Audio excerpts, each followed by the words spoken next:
लग्नानंतर होईलच प्रेम या मालिकेचा जबरदस्त नुकताच प्रोमो रिलीज झालेला आहे. या प्रोमोमध्ये आपण पाहत असतो की नंदिनीचा वाढदिवस असतो. सगळेच घरचे जमा झालेले असतात. नंदिनी कॅन्डल फुकणारच असते. तितक्यात खरं तर इकडनं काव्या म्हणलेली असते, अगं ताई एखादी 20 तरी माग. असं म्हटल्यानंतर इकडनं जीवा आलेला असतो. जीवा आल्याबरोबर ते नंदिनीला म्हणत असतं, तुझ्या आधी तुझ्यासाठी त्याच्याकडे मागितलं म्हणून देवाने मला तथास्तु म्हटलं. असंही ते जीवानी म्हटल्यानंतर आता सगळ्यांनीच त्यांच्यासाठी टाळ्या वाजवलेल्या असतात. केक कटिंग वगैरे झालेले असते.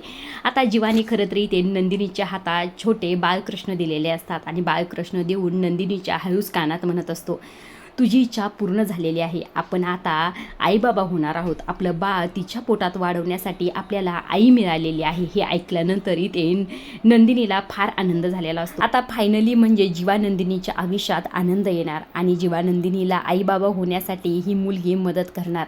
आता मालिकेत नवीन कॅरेक्टर येणार आहे आणि हिच्याच मदतीने खरं तर जीवा नंदिनीच्या आयुष्यात आनंदसुद्धा येणार आहे. आजच्या पुरतं एवढंच. अशा डेली मालिकेचे अपडेट प्रोमो जर जाणून घ्यायचे असतील तर चॅनलला जरूर सबस्क्राईब करा. धन्यवाद.